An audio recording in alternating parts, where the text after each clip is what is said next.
মেয়েরা যেই পাত্রে যায় সেই পাত্রেই কিন্তু আকার ধারণ করতে পারে, কিংবা বলতে পারে যেই সংসারে যায় না কেন সেই সংসারের সমস্ত কাজবাজগুলো কিন্তু নিয়ম মেনে সেই সংসারের মাফিক কিন্তু তালে তাল দিয়ে করতে পারে। রাধে রাধে বন্ধুরা, কেমন আছেন আপনারা সবাই? আশা করছি আপনারা সবাই ভালো আছেন ও সুস্থ আছেন। আমরাও বেশ ভালো আছি। আমার আরও একটি নতুন ভিডিওতে আপনাদের সকলকে স্বাগত জানাই। আজ শুক্রবার, আজ হচ্ছে রামনবমী। তো আজকে সকাল 5টা থেকে আপনাদেরকে সাথে নিয়ে আজকের ভিডিওটি শুরু করলাম। ঘুম থেকে উঠেছিলাম, তখন ঘড়ির কাঁটায় বাজে 5টা। তো উঠে কিছুক্ষণ তো রেস্ট নিয়েছিলাম। জানেন তো, এখন ওই 5-10 মিনিট না বসলে না চোখের থেকে ঘুমটা কাটতেই চায় না। তো তারপরে নিজের বাবার বাড়ির কাজগুলোকে করার জন্য রেডি হয়ে গেছি। আমরা জানেন তো, যেই সংসারে যায় না কেন সেই সংসারের নিয়মে সমস্ত কাজবাজগুলো কিন্তু করতে পারি। নিজের সংসারের কাজবাজগুলো একরকম বা রুলসগুলো একরকম, কিন্তু অন্যের সংসারের কাজবাজও কিন্তু অন্যরকম। তো আমরা কিন্তু সব কিছু একসাথে ম্যানেজ করে করতে পারি, তারাই হচ্ছে নারী। তো যাই হোক, এদিকে দেখুন, ঘুম থেকে উঠেই তো গেটটি খুলে আগে বাসি ঘরটি ঝাড় দিয়ে নিয়েছি, আর তারপরে এই যে এত বড় উঠোনটিও কিন্তু আমার ঝাড় দেওয়া হয়ে গেছে। আমাদের এই বাড়ির উঠোনটা বেশ বড়, তো সে কারণে ঝাড় দিতেও কিন্তু অনেকখানি সময় লাগে। আর এদিকে জানেন তো, আজকে কিছুটা গোবর, যেহেতু আমাদের এই বাড়িতে মানে আমার বাপের বাড়িতে গরু আছে, সেই জন্য কিন্তু গোবরের অভাব হয় না। আর সেই জন্য মা তো প্রত্যেকটা দিনই দেয় দেখি। তো আজকে যেহেতু আমি কাজবাজগুলো করছি, তো আমি ভাবলাম একটুখানি দিয়ে দিই। জানেন তো, এই কিছু কিছু নিয়ম গ্রামের পরিবেশে বেশ কিন্তু চলে। এরকম গোবরের ছড়া দেয়, মানে গোবরের ছেটা দেয় সব ভোরবেলা হলে। এই নিয়মগুলো কিন্তু বেশ কিন্তু অনেক গ্রামেই চলে। তা আমার বাপের বাড়িতেও কিন্তু আমার মা সব সময় এই নিয়মগুলো করে থাকে। তো সেই মাফিক কিন্তু আমি ওগুলো করে নিলাম। তো তারপরে দেখুন কি সুন্দরভাবে সূর্য মামা উঁকি দিচ্ছে। অনেকটা দূরেই কিন্তু জুম করে দেখাচ্ছি বলে বেশ কিন্তু সুন্দর লাগছিল। এখন সবে বাজে ঘড়ির কাজটাই ওই 5:45 মতন। তো এদিকে দেখুন, সূর্য মামাকে দেখে তারপরে আবার কাজে হাত লাগিয়ে দিয়েছি। ওদিকে মা অন্যান্য কাজগুলো করছে, আর এদিকে আমি কিছু এঁঠো বাসন ছিল সেগুলোকে হচ্ছে ধুয়ে দিচ্ছি।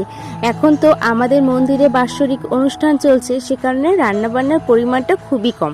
কারণ কি, আমাদের ওইখানেই খাওয়া দাওয়া হচ্ছে 3 বেলায়। তো সেই কারণে কিন্তু রান্নাবান্না তো হয়ই না। ওই রাতের দিকে যদি ভাই না গেল বা আমরা কেউ না গেলাম, তাহলে বাড়িতে টুকিটাকি কিছু খাওয়া দাওয়া হয়।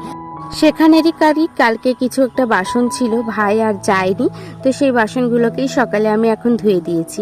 আর জানেন তো, এই যে আমাদের এই পুরনো কলপারটা, মানে এই কলপারের চাতালটা বেশ কয়েকদিন ধরে দেখছি নোংরা হয়েছে, সে কারণে ভাবলাম আজকে একটু ঝাড় দিয়ে দিই।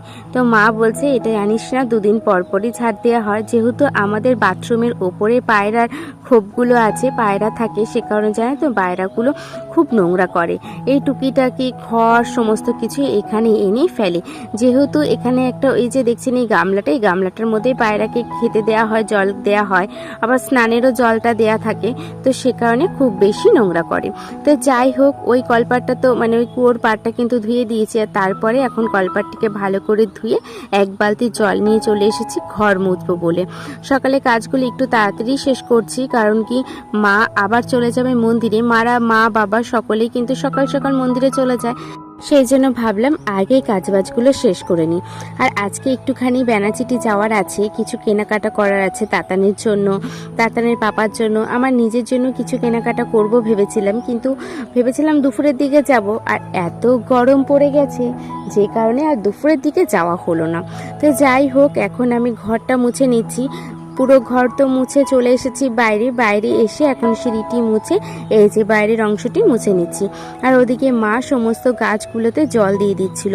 জানেন তো, সমস্ত গ্যাদা গাছগুলো দেখছি একেবারে মরে গেছে, সেই জন্য মা কয়েকটা গ্যাদা গাছ এমনিতেও তুলে দিয়েছে, আর কিছু কিছু যেগুলো এখনো পর্যন্ত হালকা হালকা বেঁচে আছে সেগুলোকে জল দিচ্ছে যদি টেকানো যায়। তো সেরকমই, কিন্তু জানেন তো কিছুদিন পরে সমস্ত গাছগুলোই মরে গেছে। এই ভিডিওটা যেহেতু 1 সপ্তাহ আগের, সে কারণে দেখছি এখন গাছগুলো পুরোপুরি মরে গেছে।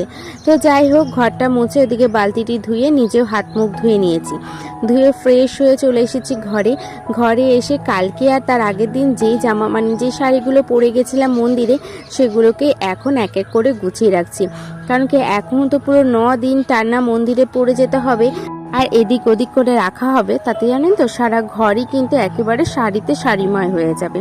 সে কারণে ভাবলাম এক এক করে কালকে যেগুলো পরে গেছিলাম সেগুলোকে এক এক করে সুন্দর করে ভাঁজ করে রাখি, তাহলে কিন্তু জানেন তো ঘরটাও বেশ সুন্দর পরিষ্কার লাগবে। আর এখন তো লোকজন সবার বাড়িতে এক একজন অতিথি রয়েছে, সে কারণে ভাবলাম হুটহাট করে কেউ যদি চলে আসে সেটাও কিন্তু দেখতে ভীষণ খারাপ লাগে। ওদিকে তো নিজেদের শাড়িগুলো গুছিয়ে চলে এসেছে এখানে। এই ওয়ার্ডরোবটা তাতান হওয়ার আগে আগে কিনেছিলাম তাতানের সমস্ত জিনিস রাখবো বলে। তো দেখুন এখন কি করি বলুন তো, ডেলি ইউজের যে জামা প্যান্ট, ওষুধ, ওর ক্রিম থেকে শুরু করে সমস্ত কিছু রাখি। আগেও এগুলোই রাখতাম, কিন্তু বাপের বাড়ি থেকে যখন চলে যাই তখন কিন্তু পুরো ওয়ার্ডরোবটাই মা ফাঁকা রেখে দেয়, কিছুই রাখে না। আবার আমি আসলে সমস্ত জিনিসপত্রগুলো রাখি। যাই হোক, ঘরটা গুছিয়ে নিয়েছি, তারপরে চলে গেছিলাম স্নানে। স্নান সেরে এসে দেখছি মা সকালে জামা প্যান্টগুলো মানে ধুয়ে দিয়েছিল, দেখছিলাম কি সুন্দর শুকিয়ে গেছে, প্রায় 1 ঘন্টার মধ্যে বেশ ভালো করে কিন্তু শুকিয়ে গেছে। সেগুলোকে তুলে নিজের মানে জামা প্যান্টগুলো এখন মেলে দিয়েছি। তারপরে এখন তুলসী তলায় জল দিয়ে দিয়েছি। এই নিয়মগুলো তো আমি সবসময় করে থাকি। তুলসী তলায় দিকে জল দিয়ে কিছু ছোট ছোট গাছ ছিল, এই গাছগুলো আমি জানি না কি ফুল বলে, তো এই ফুল গাছগুলোতেও কিছুটা ঘটির মধ্যে জল ছিল, সেগুলোকে এখন দিয়ে দিচ্ছি। তো তারপরে পুজো সেরে চলে গেছিলাম রেডি হয়ে মন্দিরে। এই যে আমি রেডিও হয়ে গেছি, এদিকে আমি আর ভাই যাব এখন দুপুরের প্রসাদটা খেয়ে আসবো।